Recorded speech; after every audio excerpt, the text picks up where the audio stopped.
Next question, ఒక తరగతిలో 60 మంది ఉన్నారంట. వారిలో 38 మంది ఏమో క్రికెట్ ఆడతారు, 29 మంది టెన్నిస్ ఆడతారు. అయినా 2 ఆటలు ఆడేవారి సంఖ్య ఎంత అన్నాడు. ఇది కూడా సేమ్ ఇంతకుముందు మాదిరిగా. స్కూల్లో మొత్తం ఎంతమంది ఉన్నారు? 60 మంది ఉన్నారు. దాంట్లో క్రికెట్ ఆటలు ఎంతమంది? 38. టెన్నిస్ ఆటలు ఎంతమంది? 29. కాబట్టి టోటల్ వచ్చేసి 60 మెంబర్స్. దాంట్లో క్రికెట్ ఆడేటోళ్ళేమో 29 మెంబర్స్, టెన్నిస్ ఆడేటోళ్ళేమో 29 మెంబర్స్, క్రికెట్ ఆడేటోళ్ళేమో 38 మెంబర్స్. ఫస్ట్ ఇప్పుడు ఏం చేయలే, 38 29 ప్లస్ చేయలే. 8 + 9 ఎంత? 17. 3 + 2 5, 5 + 1 67. రెండింటిని ఆడేటోళ్ళేమో 67. క్రికెట్ ఆడేటోళ్ళు టెన్నిస్ ఆడేటోళ్ళు ఇద్దరిని కలిపితే 67. టోటల్ ఎంతమంది? 60 మెంబర్స్. కాబట్టి ఇప్పుడు ఏం చేయలే, ఈ 67లో నుంచి టోటల్ని మైనస్ చేయలే. టోటల్ ఎంత? 60. 7లో 0 పోతే 7, 6లో 6 పోతే 0. కాబట్టి మనకు టోటల్ రిమైనింగ్ మిగిలినటువంటి వాళ్ళు ఎంత అంటే 7. ఈ 7 మెంబర్సే క్రికెట్ ఆడతారు, టెన్నిస్ ఆడతారు. కాబట్టి క్రికెట్ టెన్నిస్ 2 ఆడేటువంటి వాళ్ళ సంఖ్య ఎంత అంటే 7గా చెప్పుకోవటం అనేది జరుగుతుంది. సో ఈ క్వశ్చన్ ఈ విధంగా చేయటం అనేది జరుగుతుంది. నెక్స్ట్, ఒక పాఠశాలలో 600 మంది కలరంట.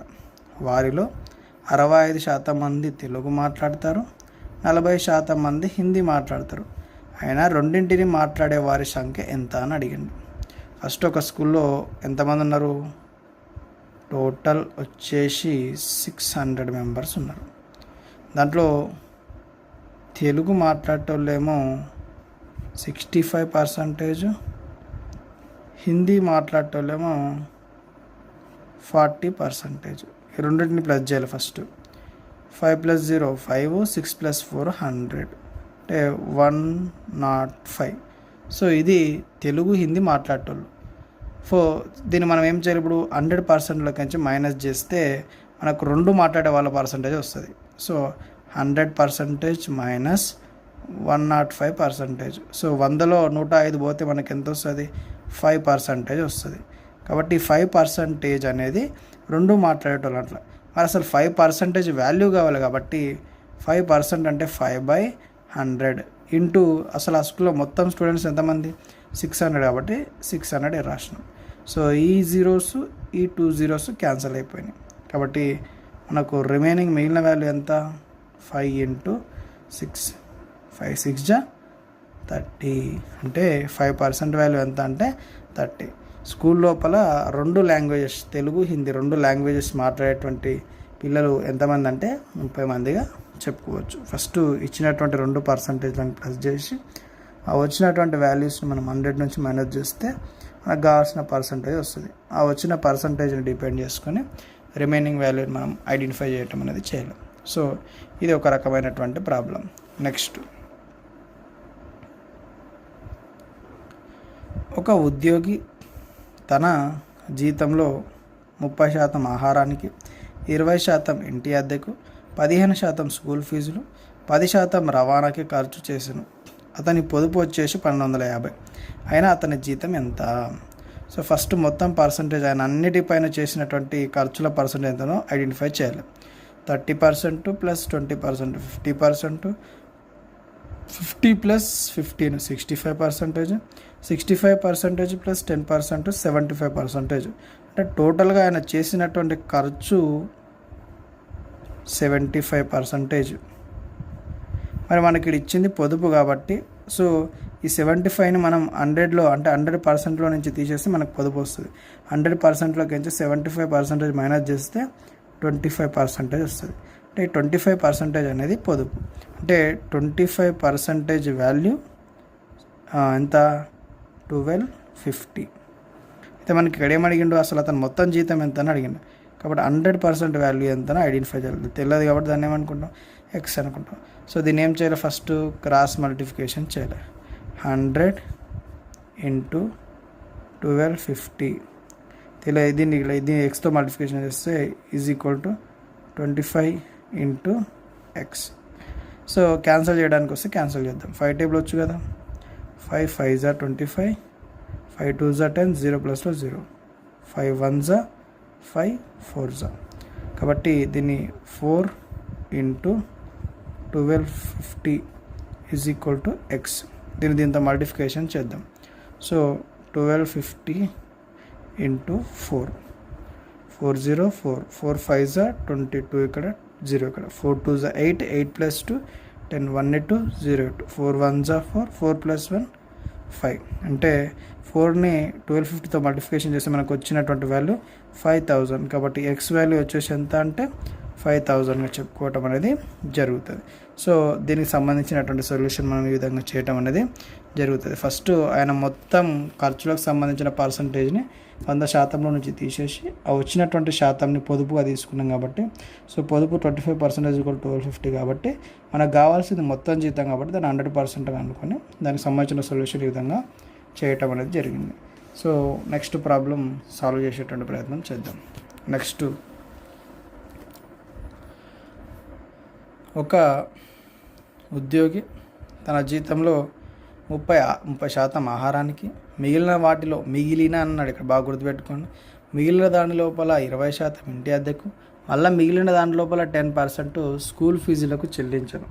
అతని పొదుపు 5,040 రూపాయలు అయినా అతని జీతం ఎంత అని అడిగాడు. సో జీతం తెలియదు కాబట్టి దాన్ని ఏమనుకుంటాం, ఎక్స్ అని అనుకుంటాం. 30% ఆహారానికి అన్నాడు కాబట్టి, మిగిలిన అన్నాడు కాబట్టి అప్పుడు ఏం చేయలే, 100లో 30 పోతే ఎంత, 70. కాబట్టి 70% కాబట్టి 70/100 రాసుకుంటాం. మిగిలిన దాంట్లో 20 అన్నాడు కాబట్టి 100లో 20 పోతే ఎంత, 80/100. మిగిలిన దాంట్లో 10 అన్నాడు కాబట్టి 100లో 10 పోతే ఎంత, 90/100 ఈజ్ ఈక్వల్ టు అతనికి ఉన్న జీతం ఎంత, 5,040.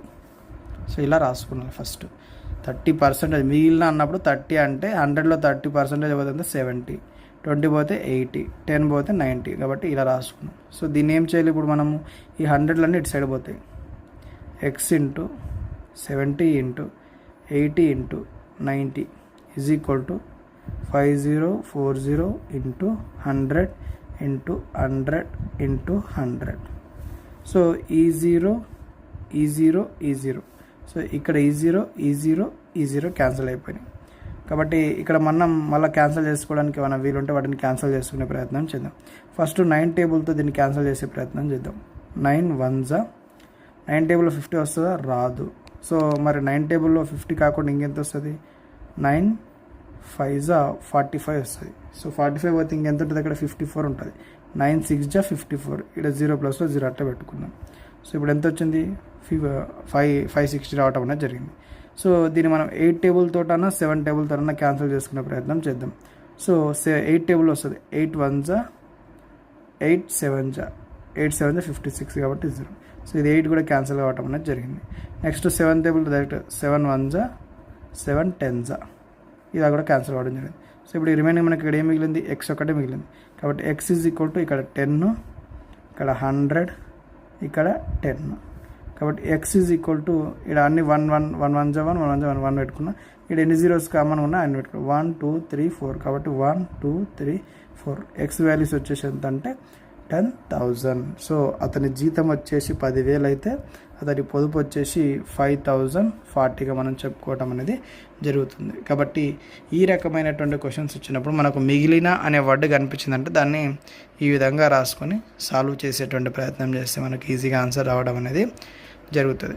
సో ఇది ఒక రకమైనటువంటి క్వశ్చన్గా మనం చెప్పుకోవటం అనేది జరుగుతుంది. సో నెక్స్ట్, ఒక ఉద్యోగి యొక్క జీతం 20% పెరిగిన తర్వాత 7,200 అయ్యాను. అయినా పెంచకన్నా ముందు అతని జీతం ఎంత అన్నాడు. ఇది కూడా వెరీ ఈజీ క్వశ్చన్. ఒక ఉద్యోగి యొక్క జీతం ఎంత అంటే 20% అంట. 20% పెరిగిన తర్వాత 7,200. సో పెరిగిన తర్వాత అన్నాడు అంటే 120% అన్నట్ల. 100 అంటే 100% ఆయన జీతం ఉంటే ఇప్పుడు 120% అయింది. 120% విలువ ఎంత, 7,200. పెంచకముందు అంటే 120% కాకముందు అంటే 100% ఉన్నప్పుడు అతని జీతం ఎంత అని అడిగిండు. కాబట్టి దాని విలువ తెలియదు కాబట్టి దాన్ని ఏమనుకుంటాం, ఎక్స్ అని అనుకుంటాం. పెరిగిన తర్వాత అంటే 120%. 120% యొక్క వాల్యూ ఎంత, 7,200.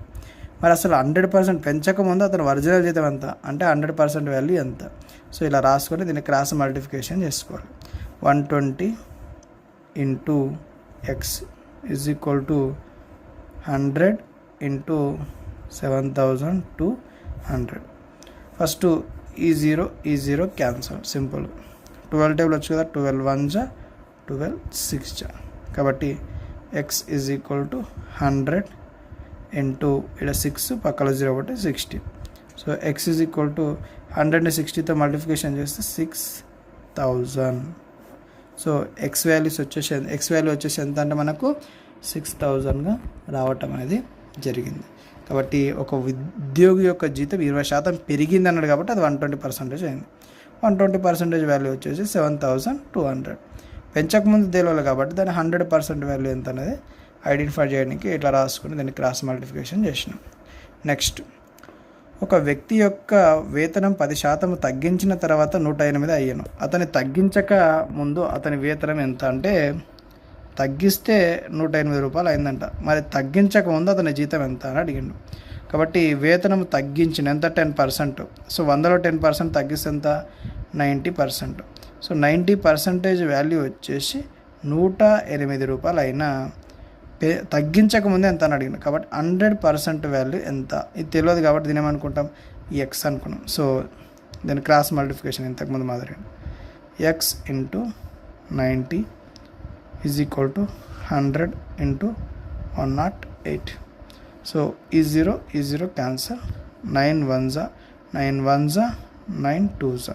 So x is equal to 10 into 12. ఇలా 10 ఉంది, ఇలా 12 మిగిలింది. సో 12ని 10తో మల్టిప్లికేషన్ చేస్తే ఎంత వస్తుంది 120. సో ఎక్స్ వాల్యూ వచ్చేసి 120. కాబట్టి 10% తగ్గించిన తర్వాత 108 అయింది.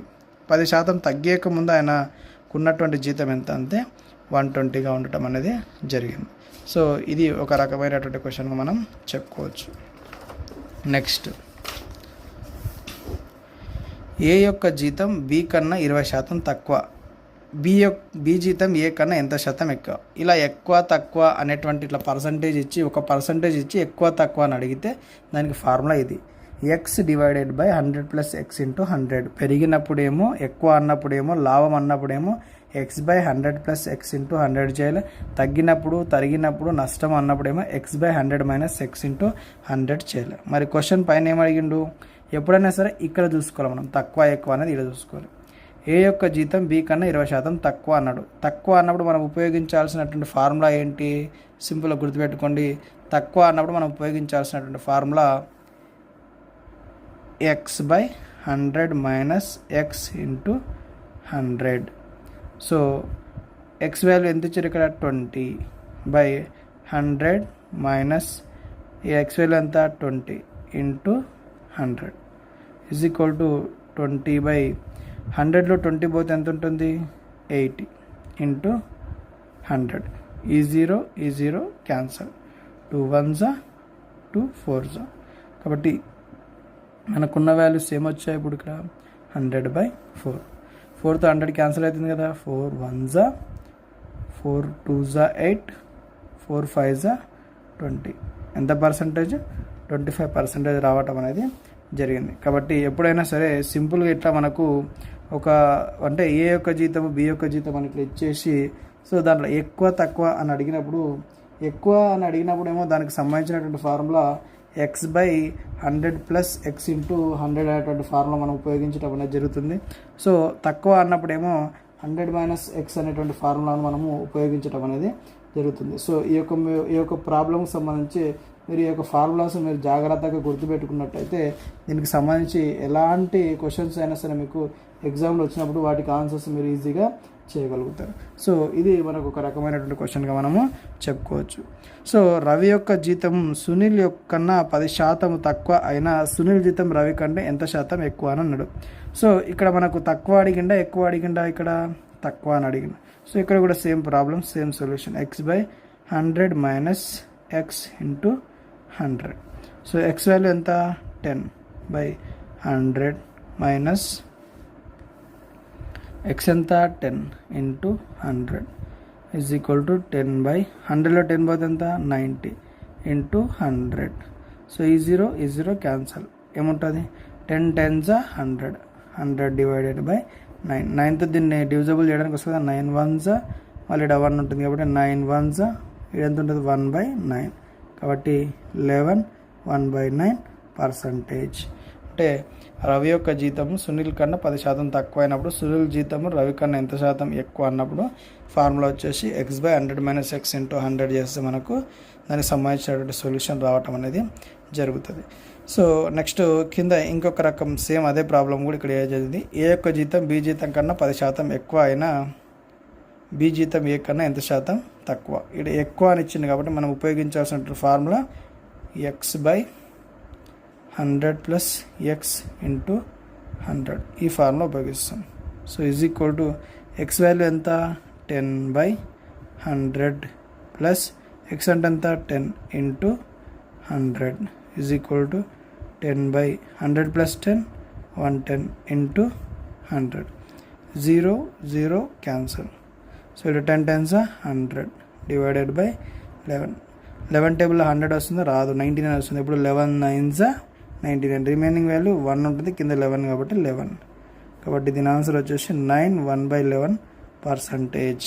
కాబట్టి ఈ విధంగా ఎక్కువ తక్కువ అని అడిగినప్పుడు మనం దానికి ఉపయోగించాల్సినటువంటి ఫార్ములా x/100 + x × 100 అనేది ఏమో పెరిగినప్పుడు ఎక్కువ లాభం అన్నప్పుడు అది ఉపయోగించాలి.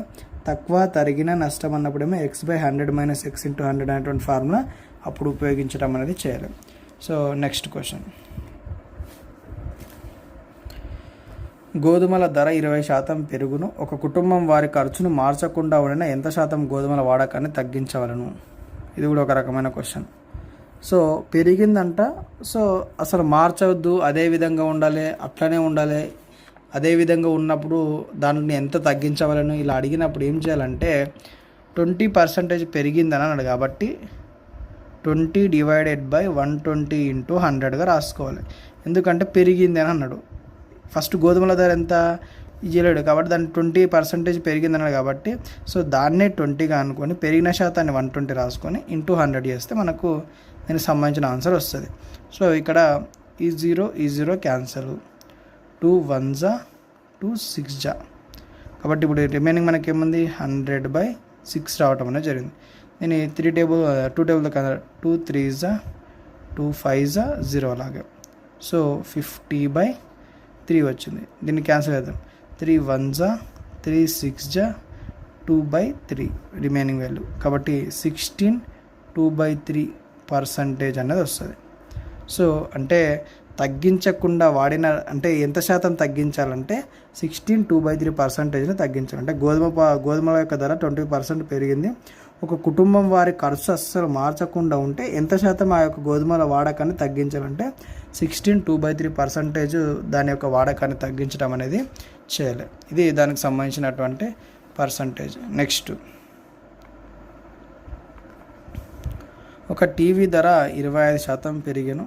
తిరిగి దాని మొదటి ధరను పొందడానికి ఎంత శాతం తగ్గించగలను? సో పెరిగిందంట, మళ్ళీ దాని మొదటి శాతం పొందడానికి ఎంత శాతం తగ్గించాలని. ఇది కూడా సేమ్ పైన దాని మాదిరిగానే చేయలే. 25% పెరిగిందన్నాడు కాబట్టి 25 సో దానికి సంబంధించినటువంటి ఫార్ములా కూడా ఇంతకుముందు ఇచ్చిన పెరిగింది అన్నాడు కాబట్టి x/100 + x × 100 ఫార్ములా కూడా ఉపయోగించవచ్చు. సో ఇక్కడ x వాల్యూ 25 100 కాబట్టి 25 + 100 ఎంత 125 × 100. సో దీన్ని మనం క్యాన్సిల్ చేసుకుంటే వచ్చేస్తుంది 5 5s 25, 5 2s 10, 5 5s 5 1s 5 5s 5 1s 5 20s. So దీని వాల్యూ వచ్చేసి 20%గా రావటం అనేది జరుగుతుంది. సో ఇక్కడ కూడా మీరు x/100 + x × 100 అనే ఫార్ములా ఉపయోగించవచ్చు. మీరు ఇక్కడ కూడా x/100 + x × 100 అనే ఫార్ములా కూడా మీరు ఉపయోగించవచ్చు. సో ఇలా పెరిగిన తర్వాత తగ్గింది, తగ్గిన తర్వాత పెరిగిందంటే ఈ ఫార్ములాలను ఉపయోగించి మీరు చేసినట్టయితే ఈజీగా ఆన్సర్స్ రావటం అనేది జరుగుతుంది. నెక్స్ట్, నీ యొక్క జీతం మొదట 10% పెరిగిన తర్వాత 10% తగ్గించను, నీ జీతంలో ఎంత శాతం మార్పు కలదు అని అడిగిండు. సో ఇది ఒక రకమైనటువంటి క్వశ్చన్. ఫస్ట్ నీ జీతం ఎంత నీకు తెలియదు కాబట్టి దాన్ని 100 అనుకుంటావు. 10% పెరిగింది అని అన్నాడు కాబట్టి దీన్ని 110గా రాసుకుంటావు. 110 డివైడెడ్ బై 100 ఇంటూ తర్వాత 10% తగ్గిన దాన్ని 90/100గా రాసుకుంటాం. సో ఇక్కడ ఈ 2 zeros క్యాన్సల్, ఈ 2 zeros క్యాన్సల్, ఇక్కడ ఈ 2 zeros క్యాన్సల్, ఇక్కడ ఈ 2 zeros క్యాన్సల్. మనకు రిమైనింగ్ వాల్యూస్ ఏమున్నాయి? 11 × 9. సో 11 9తో మల్టిప్లికేషన్ చేస్తే ఎంత వస్తుంది? 99 వస్తుంది. సో నీ జీతంలో ఎంత శాతం మార్పు కలదు అంటే నీ యొక్క జీతం మొదట 10% పెరిగింది, తర్వాత 10% తగ్గించింది. నీ జీతంలో ఎంత శాతం మార్పు కలదు అంటే 99%ని 100%లో తీసేస్తే ఎంత వస్తుంది? మనకు 1% వస్తుంది. కాబట్టి ఆన్సర్ ఎంత అంటే 1%గా రావటం అనేది జరుగుతుంది. కరెంటు ఛార్జీలు 30% పెరగటం వలన వాడకం 30% తగ్గింది, అయినా ఖర్చులు ఎంత శాతం మార్పు కలదని అడిగిండు. ఇది కూడా సేమ్ దానిలాగానే. తెలియని వాల్యూని ఏమనుకోలే? 100 ఇంటూ 30% పెరిగింది కాబట్టి 130/100 ఇంటూ 30% తగ్గింది 70/100 ఈజ్ ఈక్వల్ టు ఈ 2 zeros ఈ 2 zeros క్యాన్సల్, ఈ 2 zeros ఈ 2 zeros cancel. Remaining value 13 × 7. 7 3s 21, 7 1s 7, 7 + 2 90. ఈ 91% వచ్చింది. 91ని మనం 100లోకి మైనస్ చేసేసినాం అనుకో, 100లోకి 91 తీసేస్తే ఎంత వస్తుంది? 9%. అంటే దాంట్లో వచ్చినటువంటి మార్పు ఎంత అంటే 9%గా రావటం అనేది జరుగుతుంది. సో ఈ విధంగా ఈ రకమైనటువంటి క్వశ్చన్స్కి ఆన్సర్ చేయడం అనేది జరుగుతుంది. నెక్స్ట్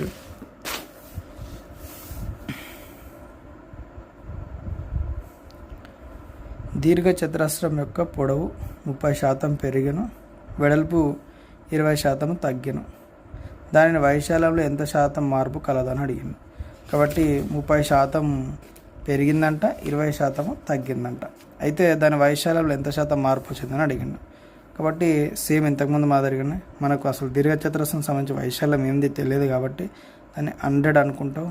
ఇంటూ 30% పెరిగింది కాబట్టి దాన్ని 130/100 ఇంటూ వెడల్పు 20% తగ్గింది కాబట్టి 80/100గా రాసుకుంటాం. రాసుకున్న తర్వాత ఇప్పుడు ఏం చేయాలి? ఫస్ట్ జీరోస్ని మనం క్యాన్సిల్ చేసుకోవటం అనేది చేయాలి.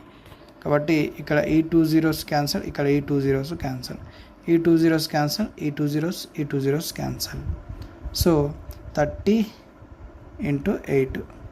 సో 8 3s 24, 8 1s 8, అదొకటి 94.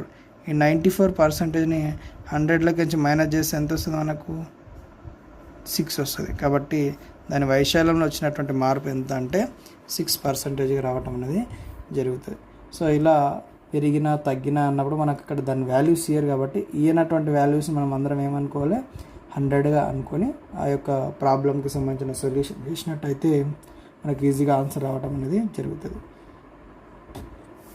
సో నెక్స్ట్ క్వశ్చన్,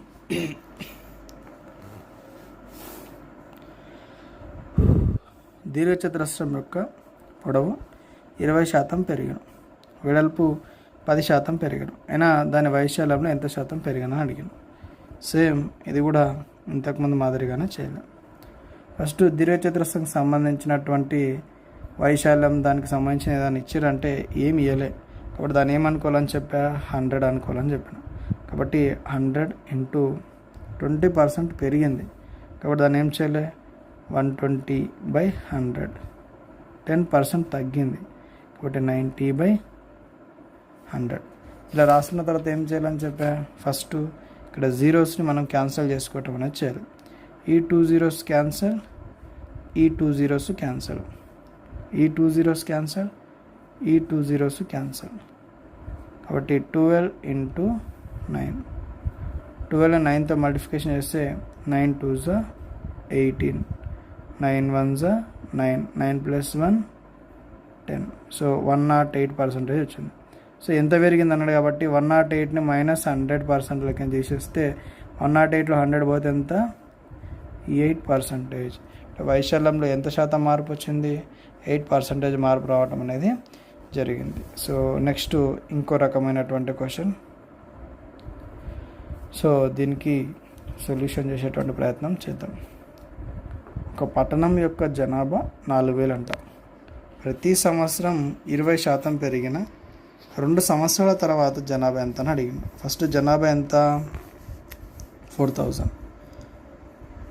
ఇంటూ ఎంత పెరుగుతుంది అన్నాడు 120% కాబట్టి 120/100. 2 సంవత్సరాల తర్వాత కాబట్టి దీన్ని 2 సార్లు రాసుకుంటాం. 120/100 120/100 2 టైమ్స్ రాసుకుంటాం. ఎందుకు 2 సంవత్సరాల తర్వాత అని అడిగిండు. పెరుగుతుంది అన్నాడు కాబట్టి 120 అంటే 100 కంటే 20 పెరుగుతుంది కాబట్టి 120 రాసినాం. మొత్తం జనాభా 4000 ఇలా రాసుకొని క్యాన్సిల్ చేసుకోవాలి. ఈ 2 zeros క్యాన్సల్, ఈ 2 zeros క్యాన్సల్. రిమైనింగ్ ఏమున్నాయి 40 × 12 × 12. సో దీన్ని మల్టిప్లికేషన్ చేద్దాం. 40 × 12 12 144 ఈజ్ ఈక్వల్ టు 144ని 4తో మల్టిప్లికేషన్ చేద్దాం. 144 × 4 4 4 జా 16 4 4 జా 16 + 1 17 ఇక్కడ 4 1 జా 4 4 + 1 5 576 576. ఇక్కడ 0 ఉంది కాబట్టి ఇక్కడ 0 పెట్టినాం కాబట్టి 5760. సో 2 సంవత్సరాల తర్వాత అక్కడ జనాభా ఎంత అవుతుందంటే 5760 మంది అవుతారు. ఫస్ట్ జనాభా ఎంత 4000. 2 సంవత్సరాల తర్వాత 20% పెడితే అక్కడ జనాభా ఎంత అవుతుంది 5760 మంది కావటం అనేది జరుగుతుంది. సో దీనికి సంబంధించినటువంటి సొల్యూషన్ని ఈ విధంగా చేయటం అనేది చేయాలి. నెక్స్ట్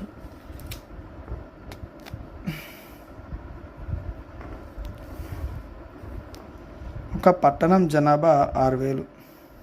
ప్రతి సంవత్సరం 20% పెరుగుతుంది. 2.5 సంవత్సరాల తర్వాత జనాభా ఎంత అని అడిగింది. ఫస్ట్ టోటల్ జనాభా ఎంత 6000. ఎవ్రీ ఇయర్ ఎంత పెరుగుతుంది 120. 2 సంవత్సరాల తర్వాత కాబట్టి ఫస్ట్ సంవత్సరం 120/100, సెకండ్ సంవత్సరం 120/100, థర్డ్ సంవత్సరం హాఫ్ అన్నాడు 2.5 అన్నాడు కాబట్టి 120 కాకుండా దీన్ని 110 రాసుకున్నాడు. అంటే 20లో సగం ఎంత 10 కాబట్టి 110/100. సో ఇక్కడ క్యాన్సిల్ చేసుకుని ఈ 2 zeros క్యాన్సిల్, ఈ 2 zeros క్యాన్సిల్, ఈ 2 zeros క్యాన్సిల్, ఈ 2 zeros ఈ 0 క్యాన్సిల్. సో రిమైనింగ్ వాల్యూ ఏమున్నాయి 6 × 12 × 12 × 11 కాబట్టి 6 × 11 66 × 12 × 12 144. సో ఇప్పుడు 144ని 66 తోటి మల్టిప్లికేషన్ చేద్దాం.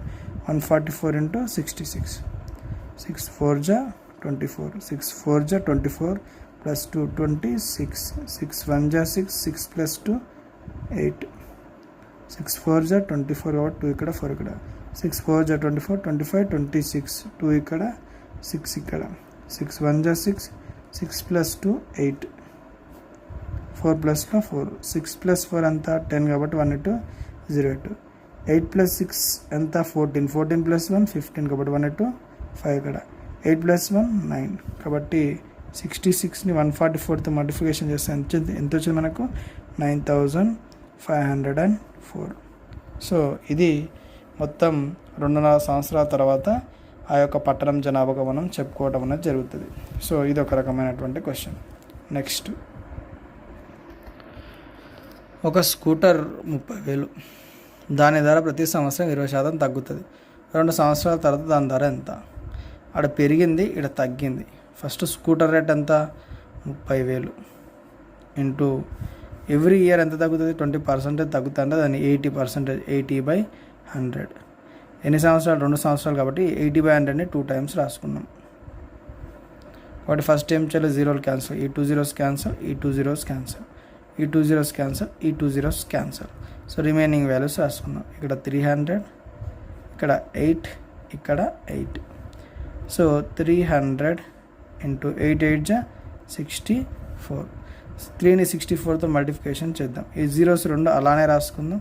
3 4 జా 12 1 ఇక్కడ 3 6 జా 18 18 + 1 19. కాబట్టి ఆన్సర్ వచ్చేసి 19,200. అంటే స్కూటర్ ధర 30,000 ఉంటే దాని ధర ప్రతి సంవత్సరం 20% తగ్గుకుంటూ వస్తే 2 years తర్వాత ఆ స్కూటీ రేట్ ఎంత అవుతుందంటే 19,200గా మారటం అనేది జరుగుతుంది. సో ఈ రకంగా దీని ఆన్సర్ చేయటం అనేది జరుగుతుంది. నెక్స్ట్ ఒక పట్టణం యొక్క జనాభా ప్రతి సంవత్సరం 10% పెరుగును. ప్రస్తుతం 6050 మంది కలరు. అయినా 2 సంవత్సరాల క్రితం జనాభా ఎంత? 2 సంవత్సరాల క్రితం అన్నాడు. 2 సంవత్సరాల క్రితం మనకు తెలియదు కాబట్టి దాన్ని ఎక్స్ అనుకుంటాం. X into 10% పెరుగుతుందంట.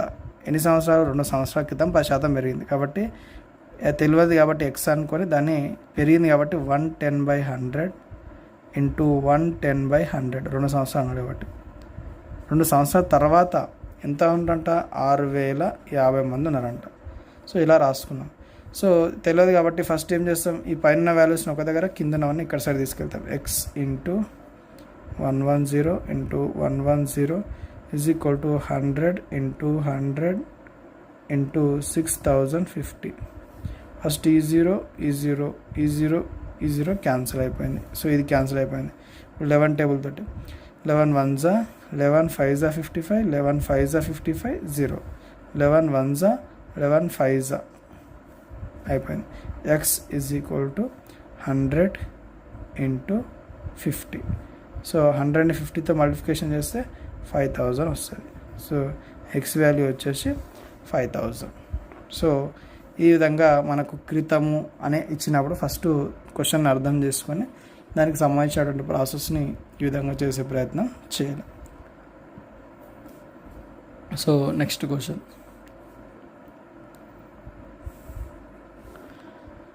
40 లీటర్ల పాలు నీళ్ళ మిశ్రమంలో 10% నీళ్లు కలవు. ఎన్ని లీటర్ల నీటిని అదనంగా కలిపితే 20% నీళ్ళు ఉండును అని అడిగింది. ఫస్ట్ క్వశ్చన్ బాగా అర్థం చేసుకోవాలి. 40 లీటర్లు పాలు నీళ్ళు కలిసిందంట, దాంట్లో 10% నీళ్ళు ఉన్నాయంట. ఇంకా ఎన్ని లీటర్ల నీళ్ళని కలిపితే అదనంగా 20% నీళ్ళు ఉంటాయని అడిగింది. కాబట్టి ఇప్పుడు ఏం చేయాలి, ఫస్ట్ మనము 40 లీటర్ల పాలు నీళ్ళ మిశ్రమంలో నుంచి 10% నీళ్ళని తీసేయాలి. అంటే అప్పుడు ఏం చేయాలి, 40 ఇంటూ 10/100 రాసుకుంటే పాలల్లోకి నీళ్ళు పోతాయి. 0 0 క్యాన్సల్, ఈ 0 ఈ 0 క్యాన్సల్. ఎంత వచ్చింది, 4 వచ్చింది. అంటే ఇప్పుడు ఈ యొక్క 40 లీటర్ల పాల లోపల నీళ్ళు ఎన్ని లీటర్లు ఉన్నాయి, 4 లీటర్లు ఉన్నాయి. అంటే ఇప్పుడు 40లోకి -4 చేస్తే ఎంత వస్తుంది, 36. అంటే ఇప్పుడు 36 లీటర్లు ఏమున్నాయి, పాలు ఉన్నాయి. కాబట్టి 80% వాల్యూ వచ్చేసి 36. అంటే 80% ఇప్పుడు ఏమున్నాయి 80% పాలు ఉన్నాయి. సో దీనికి ఇప్పుడు మనం ఏం చేయాలి, 20% నీళ్ళు కలపాలని అన్నాం. ఇది ఎంత అని అడిగింది. కాబట్టి ఇప్పుడు ఏం చేయాలి, తెలియదు ఎక్స్ కాబట్టి 80 into x is equal to 36 into 20. దీన్ని క్యాన్సిల్ చేసుకోవాలి. ఫస్ట్ 0 0 క్యాన్సల్, 2 టేబుల్ వచ్చు కదా, 2 1s 2 4s 4 1s 4 9s. So x is equal to ఎంత, 9 రావటం అనేది జరిగింది. అంటే ఎక్స్ వాల్యూ 9. అంటే ఇప్పుడు మనం దానికి అదనంగా ఎన్ని కలపాలి, 9 కలపాలని అనుకుంటారు. 9 కాదు, ఆల్రెడీ అక్కడ 4 ఉన్నాయి కాబట్టి ఆ 9లోకి మనం ఏం చేయాలి, 4ను మైనస్ చేయాలి. 9లో 4 పోతే ఎంత, 5. అంటే 20% నీళ్ళు ఉండాలంటే దానికి ఇంకా మనం ఎన్ని లీటర్ల నీళ్ళని కలపాలంటే 5 లీటర్ల నీళ్ళని కలిపితే అప్పుడు 20% నీళ్ళు కావటం అనేది జరుగుతుంది. సో ఇచ్చినటువంటి క్వశ్చన్ మనం జాగ్రత్తగా అబ్జర్వ్ చేసి అక్కడ ఏం అడిగినారు అనేది మనం అర్థం చేసుకున్నట్టయితే ఈజీగా సాల్వ్ చేయగలుగుతాం. 40 లీటర్ల లోపల పాలు నీళ్ళు మొత్తం కలిపి 40 లీటర్లు అంట, దాంట్లో 10% నీళ్ళు. కాబట్టి 10% తీసేస్తే మనకు దాంట్లో నీళ్ళ శాతం ఎంత, 4 లీటర్ల నీళ్ళు ఉన్నాయి. 4 లీటర్ల నీళ్ళని 40లోకి తీసేస్తే మనకు 36 లీటర్స్లో పాలు వచ్చింది. ఈ 36 అనేది మనకి ఏంటి, 20% నీళ్ళు ఉండాలి అన్నాడు. కాబట్టి అప్పుడు 80% పాలు, కాబట్టి 80% పాల వాల్యూ వచ్చేసి 36 అయితే 20% నీళ్ళ వాల్యూ తెలియాలి. కాబట్టి 20% వాల్యూని ఎక్స్ అనుకుని దాన్ని క్రాస్ మల్టిప్లికేషన్ చేసుకుంటే ఎక్స్ వాల్యూ 9 వచ్చింది. సో ఆల్రెడీ అక్కడ మనకు 4 లీటర్ల నీళ్ళు ఉన్నాయి కాబట్టి సో దాన్ని మనం ఇప్పుడు వచ్చినటువంటి వాల్యూలోకి మైనస్ చేస్తే ఎంత వచ్చింది, 5. సో ఇప్పుడు అదనంగా మనం 5 లీటర్ల నీళ్ళని కలిపితే అది 20% నీళ్ళు ఉండటం అనేది జరుగుతుంది. సో నెక్స్ట్ 60 లీటర్ల పాలు నీళ్ళ మిశ్రమం లోపల 20% నీళ్లు కలవు. అయినా ఎన్ని లీటర్ల నీటిని అదనంగా కలిపిన 25% నీళ్లు ఉన్నాయి. ఇంతకుముందు మాదిరిగిన సేమ్. ఫస్ట్ 60 లీటర్ల పాలు ఉన్నాయంట, దాంట్లో 20% నీళ్ళు ఉన్నాయంట. ఇంటూ 20/100 ఈ 0 ఈ 0 ఈ 0 ఈ 0 6 2s ఎంత, 12. కాబట్టి 60 లీటర్ల లోపల 12 లీటర్స్ నీళ్ళు ఉన్నాయి. కాబట్టి ఇప్పుడు ఏం చేయాలి, 60 మైనస్ 12 చేస్తే 60లోకి 12 బై ఎంత వస్తుంది, 48. కాబట్టి 48 అనేది ఏంటి, ఇప్పుడు 75% వాల్యూ వచ్చేసి 48 అయితే 25% వాల్యూ ఎంత, 25% వాల్యూ తెలియదు కాబట్టి దాన్ని ఏమనుకుంటాం ఎక్స్. సో క్రాస్ మల్టిప్లికేషన్ చేయాలి. X into 75 is equal to 25 into 48. మీకు టేబుల్స్ వచ్చు 5 5s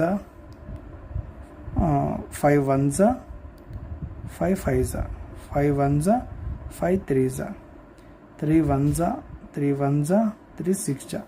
so x is equal to ఎంత వచ్చింది 16 రావటం అనేది జరిగింది. సో ఎక్స్ అనేది ఎక్స్ వాల్యూ ఎంత వచ్చింది మనకు 16. సో ఈ 16లోకి నుంచి మనం ఇప్పుడు ఏం చేయాలి, ఆల్రెడీ మనకు దానికి సంబంధించినటువంటి ఆ యొక్క నీళ్ళ ఎన్ని ఉన్నాయి, ఇక్కడ 12 ఉన్నాయి కాబట్టి 16 మైనస్ 12 చేస్తే ఎంత వస్తుంది 4 వస్తుంది. కాబట్టి ఇప్పుడు దానికి మనం ఇంకా కలపాల్సినటువంటి నీళ్ళు ఎంత అంటే 4 లీటర్ల నీళ్ళను కలిపితే మనకు ఓవరాల్గా 25% నీళ్ళు అందులో ఉండటం అనేది జరుగుతుంది. ఇది ఒక రకమైనటువంటి క్వశ్చన్గా మనం చెప్పుకోవచ్చు. నెక్స్ట్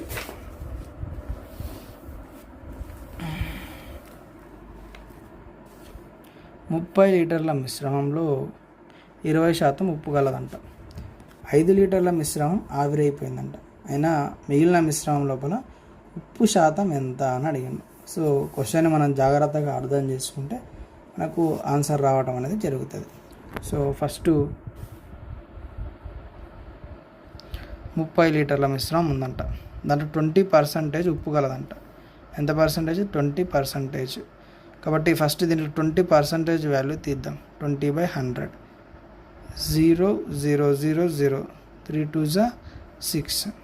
సో 20 అంటే ఉప్పు ఎంత పర్సంటేజ్ ఉంది, ఉప్పు ఎంత ఉంది 30 లీటర్ లోపల 6 ఉంది. అంటే ఇప్పుడు 30 మైనస్ 6 చేస్తే ఎంత 24 రావటం అనేది జరుగుతుంది. సో ఆల్రెడీ అందులోపల 5 లీటర్లు అనేది మనకు ఆవిరైపోయింది. అంటే ఇప్పుడు మనకు అక్కడ ఎన్ని ఉంటాయి, అట్లా 25 లీటర్స్ మాత్రమే ఉంది. సో 25 లీటర్స్ మాత్రం ఉండటం అనేది జరిగింది. సో మిగిలిన మిశ్రమం లోపల ఉప్పు శాతం ఎంత అని అడిగిండు. మిగిలిన మిశ్రమం లోపల ఉప్పు పర్సంటేజ్ ఎంత అని అడిగింది. కాబట్టి ఇప్పుడు మనం ఏం చేసుకోవాలంటే 6% వాల్యూ వచ్చేసి 24 అయితే 100% వాల్యూ ఎంత. సో క్రాస్ మల్టిప్లికేషన్ తెలియదు కాబట్టి ఎక్స్ అనుకుంటాం. So 6 into x is equal to 24 into 100. So ఇక్కడ ఇది మనం రాంగ్ చేసినాం. 25% ఎందుకోసం అంటే 5 లీటర్ల మిశ్రమం ఆవిరైంది కాబట్టి 30లో 5 లీటర్లు పోతే 25%. సో 25%లో ఉప్పు ఎంత ఉంది మనకు 6 ఉంది కాబట్టి 25% 6 అయినప్పుడు 100% వాల్యూ ఎంత అనేది ఐడెంటిఫై చేయాలి. ఇది తెలియదు కాబట్టి ఎక్స్ అనుకున్నాం. So 25 into x is equal to 6 into 100.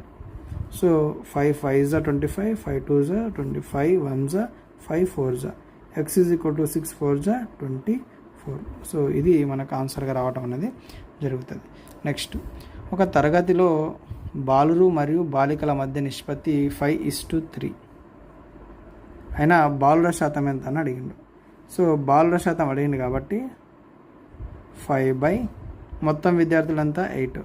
బాలుర శాతం 5 కాబట్టి 5 రాసినాయి. మొత్తం ఎంత అంటే 8 కాబట్టి శాతం అడిగింది కాబట్టి ఇంటూ 100 చేసిన. సో దీన్ని క్యాన్సిల్ చేయడానికి వస్తే క్యాన్సిల్ చేయడం అనేది చేయాలి.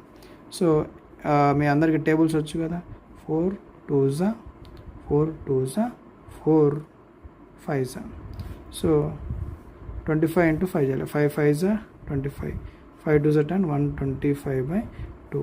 సో మీ అందరికి టేబుల్ వస్తే cancel 2 1s 2 6s 2 2s 2 5s 62.5%గా రావడం అనేది జరుగుతుంది. సో ఇది బాలురు ఉన్నటువంటి శాతంగా చెప్పుకోవటం అనేది జరుగుతుంది.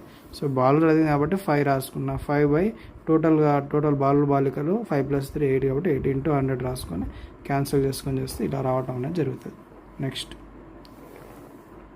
ఒక పుస్తకం తయారు చేయడానికి పేపర్, ప్రింటింగ్, బైండింగ్ ఛార్జీల మధ్య నిష్పత్తి 5:4:3 అయినా ప్రింటింగ్ ఖర్చు ఎంత శాతం అవుతారని అడిగిండు. ప్రింటింగ్ ఖర్చు అడిగిండు కాబట్టి ప్రింటింగ్ ఏంది ఇక్కడ 4 కాబట్టి 4 మొత్తం ఎంత పర్సంటేజ్ 5 + 4 9, 9 + 3 12 పర్సంటేజ్ కాబట్టి 100లోకి రాసుకున్నాం. సో మీకు టేబుల్స్ వచ్చు కదా, 2 6s 2 5s 2 2s 2 3s. 2ని 50తో మల్టిప్లికేషన్ చేస్తే 100 / 3. 3ని 100తో క్యాన్సిల్ చేస్తే 3 1s 3 3 జా 9, మళ్ళీ 1 2 3 3 జా 9, మళ్ళీ 1/3 33 1/3%. సో ప్రింటింగ్ ఖర్చు వచ్చేసి 33 1/3% ప్రింటింగ్ కోసం ఖర్చు కావడం అనేది జరుగుతుంది. నెక్స్ట్, ఒక సంఖ్య యొక్క 40% విలువ 120 అయినా ఆ సంఖ్య ఎంత అని అడిగింది. 40% వాల్యూ 120 అయినప్పుడు 100% వాల్యూ ఎంత తెలియదు కాబట్టి x. Cross multiplication 40 into x is equal to 100 into 120. ఈ 0 cancel. 4 1s 4 3s. x is equal to 100 into 3. 100 into 3 ఏమవుతుంది? 300. సో ఆ యొక్క ఎక్స్ వాల్యూ ఎంత అంటే 300గా రావడం అనేది జరుగుతుంది. 40% 120 అయితే 100% వాల్యూ ఎంత తెలియదు కాబట్టి ఎక్స్ రాసుకొని క్రాస్ మల్టిప్లికేషన్ వేసుకొని చేస్తే ఈ విధంగా రావటం అనేది జరుగుతుంది. నెక్స్ట్, ఒక సంఖ్య యొక్క 60% విలువ దాని 45% విలువ కన్నా 75 ఎక్కువ అయినా ఆ సంఖ్య విలువ ఎంత? ఒక సంఖ్య యొక్క 60% విలువ దాని 45% విలువ కన్నా 75. ఇట్లా దానికంటే ఇది దీనికంటే అది ఎక్కువ అన్నప్పుడు ఇప్పుడు 60లోకి నుంచి 45 తీసేస్తే 15% వాల్యూ 75 అయితే 100% వాల్యూ ఎంత తెలియదు కాబట్టి X. Cross multiplication X into 15 gives rise to 100 into is equal to 100 into 75. 15 1s 15 5s. x is equal to 100 into 5. 100ని 5తో multiplication చేస్తే 500 వస్తుంది. కాబట్టి ఆ సంఖ్య ఎంత అంటే 500. ఒక సంఖ్య యొక్క 60% విలువ దాని 45% కన్నా 75 ఎక్కువ అన్నాడు కాబట్టి ఎక్కువ తక్కువ అని ఇచ్చినప్పుడు పర్సంటేజ్ మైనస్ చేస్తే మనకు ఆ విలువ వస్తుంది. దాన్ని 100% ఎంత తెలుసుకోవడానికి ఈజీగా అవడం అనేది జరుగుతుంది. సో ఈ విధంగా ఈ ప్రాబ్లమ్ సాల్వ్ చేయడం అనేది జరుగుతుంది. నెక్స్ట్, ఏ విలువ బి విలువకు 3/2 రెట్లు అయినా ఏ విలువ బి విలువ కన్నా ఎంత శాతం ఎక్కువ అన్నాడు. సో 3/3 అంటే 3/2 రెట్లు అడిగిండు కాబట్టి అప్పుడు a/b ఈజ్ ఈక్వల్ టు దాన్ని ఏమని రాయొచ్చు? 3:2గా రాయొచ్చు. ఏ విలువ బి విలువ కంటే ఎంత? 3లోకి నుంచి 2 పోతే ఎంత? 1. సో ఏ విలువ బి విలువ కన్నా ఎంత శాతం ఎక్కువ అన్నాడు కాబట్టి 1/2 ఇంటూ 100 రాసుకుంటాం. సో దీన్ని క్యాన్సిల్ చేస్తే 2 1s 2 5s కాబట్టి 50%. ఎంత పర్సంటేజ్? 50% ఇది రావటం అనేది జరుగుతుంది. నెక్స్ట్, పి విలువ క్యూ విలువకు 3/5 రెట్లు అయినా పి విలువ క్యూ విలువ కన్నా ఎంత శాతం తక్కువ? కన్నా అన్నాడు కాబట్టి అప్పుడు 3 - 5 చేస్తే ఎంత వస్తుంది? 2/5 ఇంటూ 100. ఫస్ట్ దాని ఆన్సర్ 2/5 ఇంటూ 100 చేస్తాం. సో ఇప్పుడు ఏం చేయాలి మనము? 5 1s 5 2s కాబట్టి 2 ఇంటూ 20. 2 20తో మల్టిప్లికేషన్ చేస్తే ఎంత వస్తుంది? 40%. పీ విలువ క్యూ విలువ కన్నా ఎంత శాతం తక్కువ అంటే 40% తక్కువ. సెకండ్, క్యూ విలువ పీ విలువ కన్నా ఎంత శాతం తక్కువ? క్యూ విలువ పీ విలువ కన్నా ఎంత శాతం తక్కువ? ఎంత శాతం తక్కువ ఎంత కన్నా అన్నాడు కాబట్టి ఫస్ట్ 2/, ఇక్కడ దేని విలువ అని అడిగిండు? క్యూ విలువ కాబట్టి క్యూ విలువ ఎంత? 3 కాబట్టి 2/3 ఇంటూ 100. సో దీన్ని క్యాన్సిల్ చేసుకుంటానికి వస్తే క్యాన్సిల్ చేస్తారు. ఫస్ట్ 2ని 100తో మల్టిప్లై చేస్తే 200/3 వస్తుంది. సో 3 6 జా 18, 3 6 జా 18 పోతే ఇక్కడ ఎంత ఉంటుంది మనకు? 2/3 కాబట్టి 66 2/3%. క్యూ విలువ పీ విలువ కన్నా ఎంత శాతం తక్కువ అంటే 66 2/3%. నెక్స్ట్, పీ విలువ క్యూ విలువలో ఎంత శాతం అని అడిగిండు. So 3/5 into 100. 5తో 5 1s 5 2s 3 ఇంటూ 20. 3 × 20తో మల్టిప్లికేషన్ చేస్తే 60% వస్తుంది. నెక్స్ట్, ఫోర్త్ వన్, పీ విలువ పీక్యూలో మొత్తం విలువలో ఎంత శాతం అని అడిగిండు. సో పీ విలువ వచ్చేసి ఎంత ఉంది? 3. పీక్యూ విలువ 8 ఇంటూ 100. 8 టేబుల్లో వస్తుందా? వస్తుందాం. ఫస్ట్ మల్టిప్లికేషన్ చేద్దాం. 3 × 100 300/8. So first 2 1s 2 5s 0, 2 4s 2 2s 2 7s 2 5s 75/2. then cancel 2 1s 2 3 2 7 1/2 37 1/2%. So ఇలా రావటం అనేది జరిగింది. సో ఇదేం లేదు, సింపుల్ ఒకసారి చెప్తా అర్థం చేసుకునే ప్రయత్నం చేయండి. ఫస్ట్ ఏమన్నాడు, పి విలువ క్యూ విలువ కన్నా ఎంత శాతం తక్కువ అన్నాడు. కన్నా అని ఇచ్చినప్పుడు ఏం చేయాలి, ఫస్ట్ ఈ రెండు మైనస్ చేయాలి. 3 5 మైనస్ చేస్తే ఎంత వస్తుంది, 2 వస్తుంది. సో మొత్తం ఎంత 5 కాబట్టి 5 రాసిన, 2/5 ఇంటూ శాతం అడిగింది కాబట్టి 100 రాసుకొని దీన్ని క్యాన్సిల్ చేసుకుంటే మనకు 40% వచ్చింది. క్యూ విలువ పి విలువ కన్నా ఎంత శాతం తక్కువ అని అన్నాడు. ఇది కూడా ఎక్కువ తక్కువ అన్నాడు కాబట్టి 3 - 5 చేస్తే ఎంత 2 వచ్చింది కాబట్టి 2 వచ్చింది. ఇక్కడ క్యూ విలువ అడిగిండు కాబట్టి క్యూ విలువ వచ్చేసి 3 కాబట్టి కింద 3 రాసుకొని ఇంటూ 100 చేసిన, క్యాన్సిల్ చేసుకుంటే ఇది వచ్చింది. నెక్స్ట్ పి విలువ క్యూ విలువలో ఎంత శాతం అని అడిగిండు. పి విలువ క్యూ విలువ అంటే 3/5 ఇంటూ 100, దీన్ని క్యాన్సిల్ చేసుకుంటే ఇది వచ్చింది. నెక్స్ట్ పి విలువ పీక్యూలో మొత్తం విలువలో ఎంత అని అన్నాడు. పి విలువ 3, పీక్యూలో మొత్తం 8 కాబట్టి పి విలువ 3 రాసిన, పీక్యూలో మొత్తం 8 రాసిన, ఇంటూ 100 చేసి దీన్ని క్యాలిక్యులేట్ చేస్తే మనకు 37 1/2% రావటం అనేది జరిగింది. ఇవి మనకు శాతాలకు సంబంధించినటువంటి క్వశ్చన్స్గా మనం చెప్పుకోవటం అనేది జరుగుతుంది. కాబట్టి ఇలాంటి మంచి మంచి ఇంపార్టెంట్ మరియు కాంపిటేటివ్ ఎగ్జామ్కి ఉపయోగపడేటువంటి డిఫరెంట్ టైప్స్ ఆఫ్ క్వశ్చన్స్ అనేవి కూడా మనకు ఈ యొక్క యూట్యూబ్ ఛానల్లో అప్లోడ్ చేయడం అనేది జరుగుతుంది. కాబట్టి ఇంకా ఎవరైనా ఆల్ కాంపిటేటివ్ ఎగ్జామ్స్, ఆర్ఆర్బీ కావచ్చు, విఆర్ఓ కావచ్చు, టెట్ డిఎస్సి ఎగ్జామ్స్ కావచ్చు, మరియు ఇంకా అదర్ కాంపిటేటివ్ ఎగ్జామ్స్కి ఏమైనా ప్రిపేర్ అవుతుంటే వాళ్ళందరూ కూడా మన ఛానల్ని సబ్స్క్రైబ్ చేసుకోండి, లైక్ చేయండి. ఇంకా ఎవరైనా కాంపిటేటివ్ ఫీల్డ్లో ఉంటే వాళ్ళందరికీ కూడా ఈ యొక్క వీడియోని షేర్ చేస్తారని ఆశిస్తున్నా. సో వీడియోని ఎక్కడ స్కిప్ చేయకుండా ప్రతి క్వశ్చన్కి సంబంధించినటువంటి ఆన్సర్స్కి సొల్యూషన్స్ని మీరు ఇంటి దగ్గర ప్రాక్టీస్ చేసేటువంటి ప్రయత్నం చేయండి. So thank you everyone.